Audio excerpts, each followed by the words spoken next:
at the actual meeting. Well, they can always be removed anyway. Right. At any council meeting. Well, When it comes up, it can be, if it's not given a second, it can be taken off. Correct. Ms. Snyder?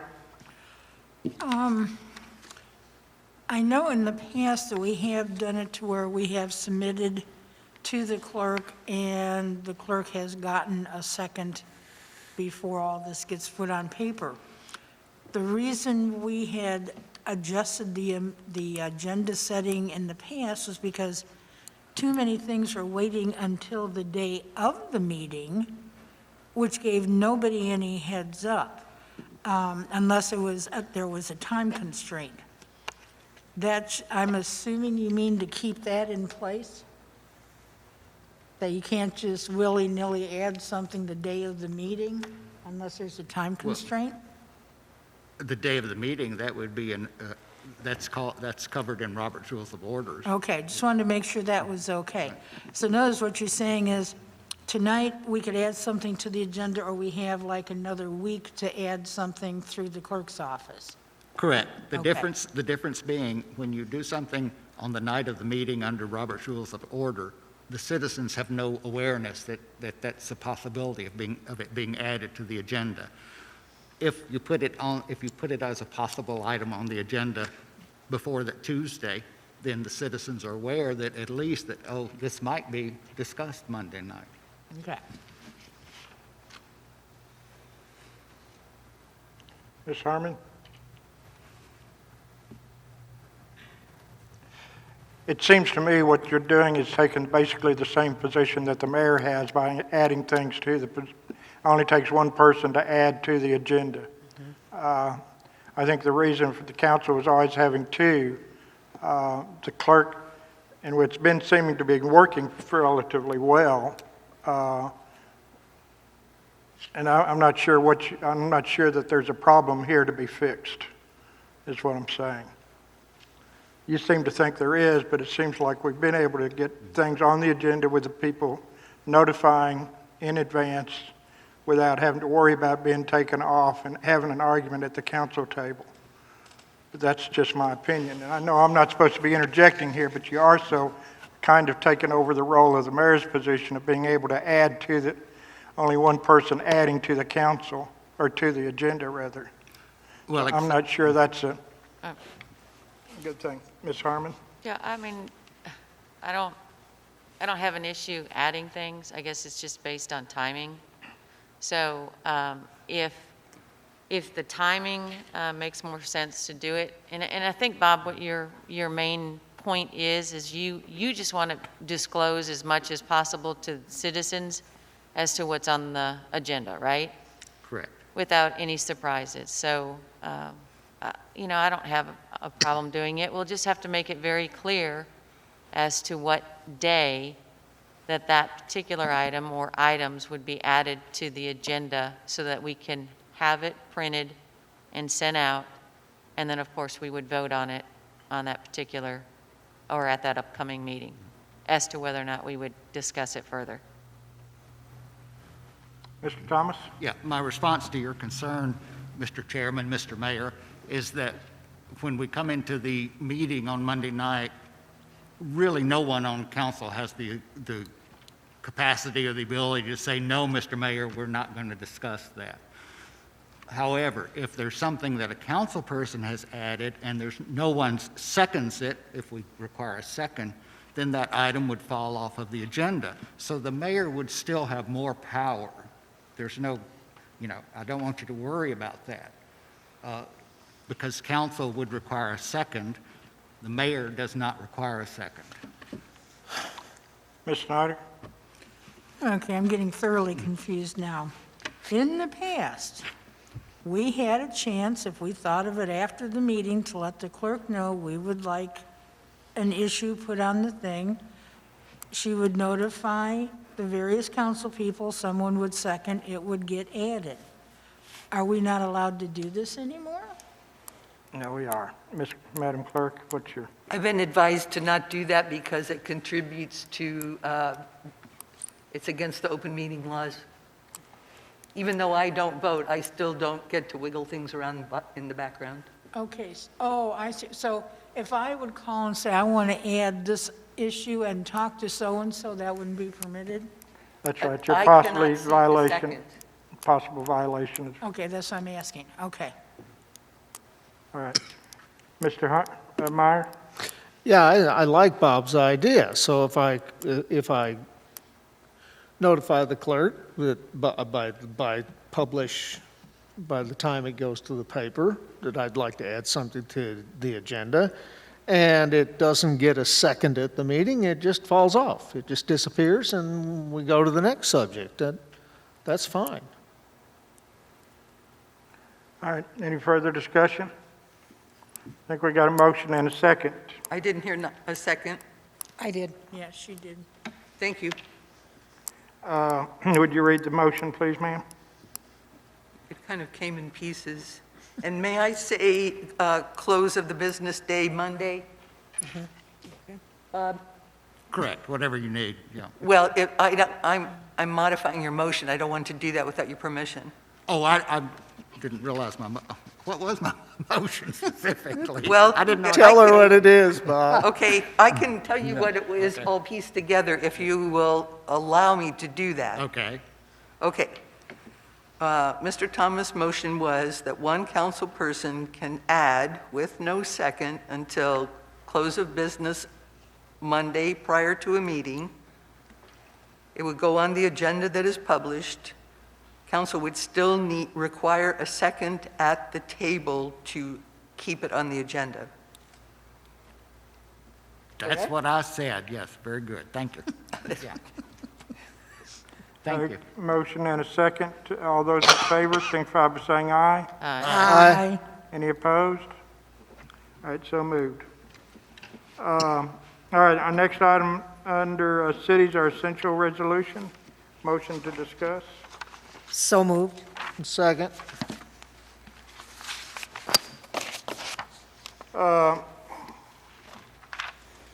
There's a resolution in your packet that has been drafted by the Municipal League in support of the emergency support to reopen and rebuild American economy. And this is basically letting the state and federal government know that of the economic crisis that cities have gone into, and especially in Eureka Springs. I think we can see that in looking at our budget.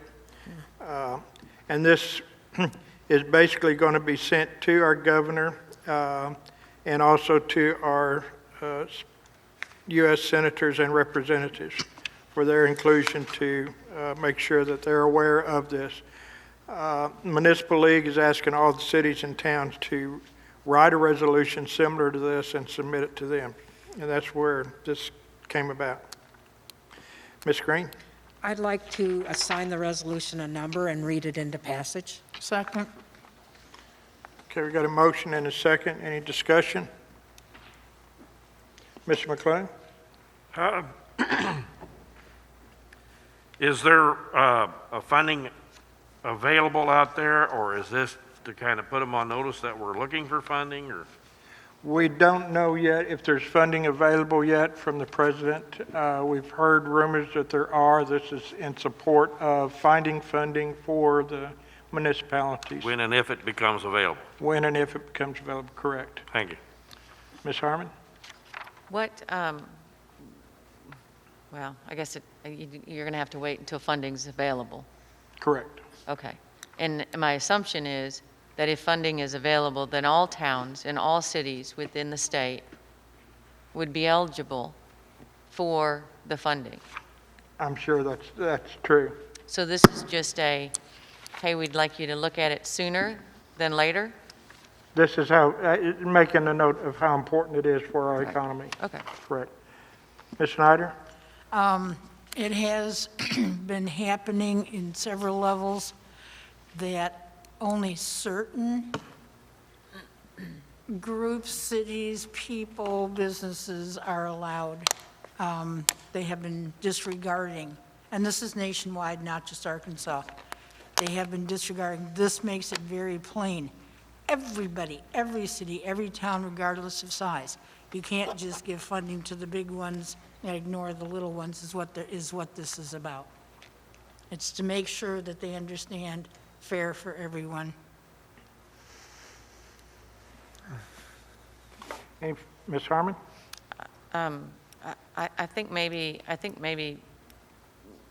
that comment was being mixed with SBA, which is totally different from SBA? state.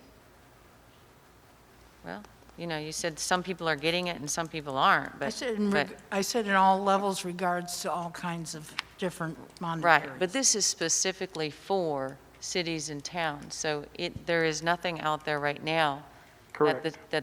that the city of Eureka Springs or any city across Arkansas is eligible for at this time. So this is a totally different animal aside from anything out there that has already been funded and/or awarded to businesses or individuals based on their, I'm assuming the majority of them are going to be businesses, other than the incentive that each and every family was eligible for earlier. A lot of your larger towns have become eligible for fundings in different parts in COVID funding, but this is more directly toward the small towns, rural towns. Right. Mr. Meyer? It still could hit the Paycheck Protection Plan. So, yeah. Let's read it and pass it. Ms. Snyder? All I'm saying is it's better to be prepared. That's all this is to make sure everything stays fair. All right, any further comments? Ready for a vote? Yes. Mr. McClung? Yes. Mr. Meyer? Yes, Ms. Green? Yes. Mr. Thomas? Yes. Ms. Schneider? Yes? Ms. Harmon? Yes. 6-0. The resolution number will be 778. Eureka Springs is essential in support of fair, direct federal emergency support to reopen and rebuild local American economies, whereas America's cities, towns, and villages face unprecedented threats due to the ongoing COVID-19 pandemic emergency, and whereas municipalities are essential to America's economic recovery, and without funding support for local governments, municipalities may go from being a critical part of the economic solution to becoming a major obstacle to long-term stabilization and recovery. And whereas America's cities, towns, and villages will experience budgetary shortfalls in fiscal year 2020 alone, and the negative effects of the pandemic emergency on local communities will continue long after this year. And whereas 3 million critical municipal worker jobs are at risk, threatening cuts to basic community services, including 911 response, sanitation, and maintenance. And whereas communities have taken extraordinary measures to protect health, safety, and continuation of essential services throughout the emergency. And whereas Eureka Springs has reduced the 2020 budget by 22%, along with related services, ceased special events until September that concentrate people in public spaces, followed and provided the guidelines developed by the governor and state health department, and encouraged opportunities for COVID-19 testing. And whereas America's rural communities and small towns are struggling just as much as big cities and risk being left behind or wiped out entirely. Now therefore be it resolved that Eureka Springs calls on Congress to allocate fair and direct federal support to all of America's communities, regardless of population size, and be it further resolved that this funding must be flexible and address not only the additional expenses incurred by communities to respond to the pandemic emergency, but also the dramatic budgetary shortfalls resulting from pauses in commerce, tourism, and other economic engines. And be it further resolved that local governments will ensure federal funds are immediately used to rebuild and reopen the national economy, and Be it further resolved that funding will keep middle-class workers employed and critical services operating.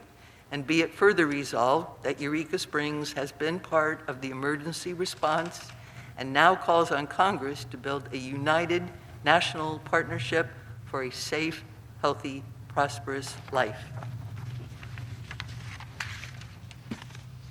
Thank you. What was that number? 778.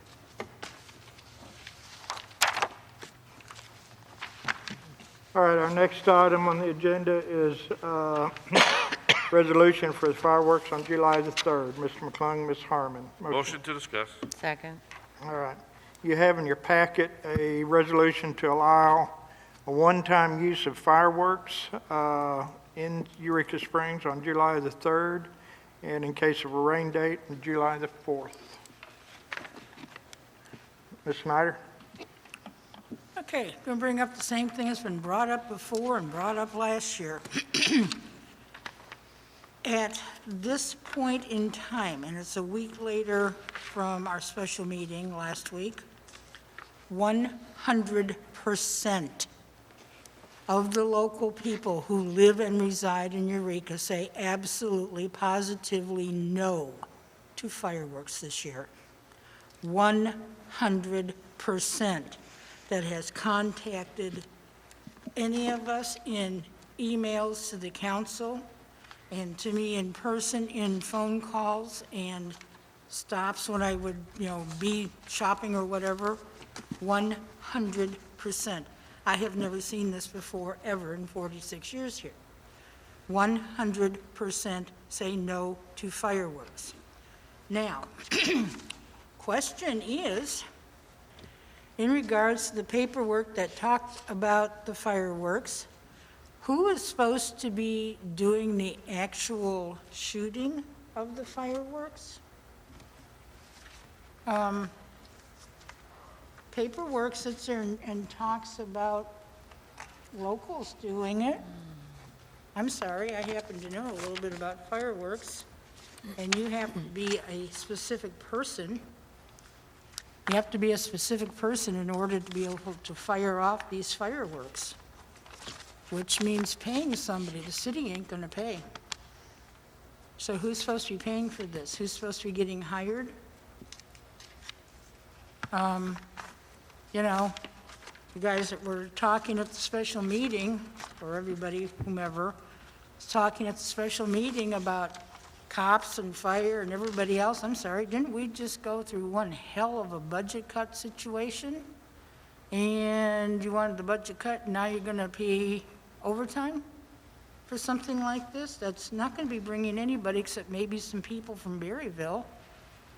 That's ridiculous. So, let's see. Trying to see where it talks about the fireworks. I lost my spot on there. Anyway, point being, 100% are against the fireworks. Now, when it was done in town last year, how many of y'all got complaints from the local people about how traumatized their pets were? It's one thing when it's down at Lake Leatherwood, and where I live, at the top of the hill, even my dogs would be mildly upset with every bang that went off. Here in town, our pets, all of them around town, were traumatized. People were furious. And I don't care how many places they had spotters out looking, because we are a tree city, the tree coverage is massive. You could see the ones that went way up high. Those you could see almost anywhere. That's it. This is ridiculous to even spend that kind of money. And I'd really like to know who it was that donated the $7,000 they had, because I have a feeling that money is no longer there if it's who I think it was. So, plus there's this last-minute rush. I thought this had to be decided last Monday so they could do immediate orders last Tuesday. Now it's a week later. This is not the kind of thing that you rush through. So I'd like to know, what is the big deal on doing these stupid fireworks And in case y'all don't remember, when I asked about it last year, not realizing Marble Flats was here, I thought it was in Leatherwood, which I apologized at that following meeting.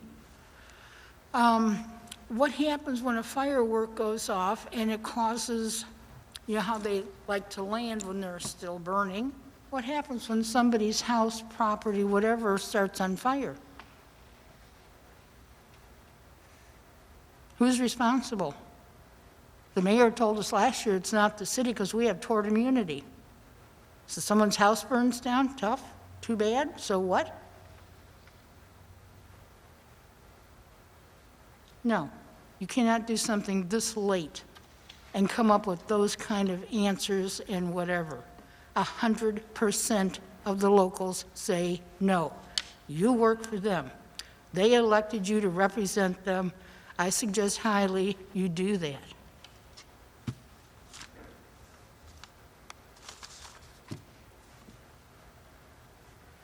Ms. Green? I think Terry had his hand up before me. I Mr. can McClung? wait my turn, that's all right. Okay. I'm no hurry. Okay. Well, all right. Mayor Berry has refused any events until at least September. Fireworks are an event, as we will be advertising for attendees to come to our city to view. It is still an event, even if it comes to our table in the disguise of a resolution. I stand behind Mayor Berry's decision. As a citizen and also a business person, I do want to encourage tourism, but I want it to be safe for our citizens and for our businesses. Northwest Arkansas is now one of the country's biggest hotspots. Beside the tourists who will be here on the 4th of July for a very packed holiday already, we will be inviting historically locals with their families to view fireworks. These families are from Carroll County and the Quarter. With the rise in COVID cases in Northwest Arkansas and Carroll County, this to me is not a wise idea. Who is going to police them when they stand shoulder to shoulder like they did last year by Basin Park? I've been told that the best places to see our downtown on the streets are the Crescent Hotel. Last year, my friends at Eureka Live on North Main could not see them, nor up on the upper loop, such as the community center. Most people will be packed downtown. I agree with Councilman Thomas. It probably did look like a normal Rockwell painting last year. 4th of July can be a magical time celebrating with family and friends our country's independence. Unfortunately, COVID has changed how we do things. I believe our mayor is being prudent for the health, the safety, and welfare of our citizens plus our guests by his decision to suspend all events at this time.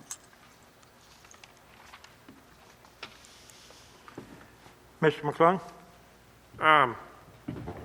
I suppose you could categorize fireworks as an event. It's a remote location. They can be viewed from all sorts of locations all over town. There's not any one concentration like whenever they were done at Leatherwood, where there is a concentration of people out there. People are going to be spread out. It's not going to be a heavily advertised deal. It's not. It's primarily for those that happen to be here and for the locals as well, but it's to celebrate the 4th of July. If you want to stay in your house and not watch it, feel free to do so. It's being paid by private money. It's being funded. The fire department, I was told by the fire chief that volunteers would cover it up up on Marble Flats. There's no harm in it. I see none. And I don't know who your 100% are. I didn't get one call. Have you Nothing. gotten anything saying they're Wait, for it? please, Ms. Snyder, one at a time. Mr. McClung? I'm just saying that I've not heard anything adverse to the fireworks except for Ms. Snyder.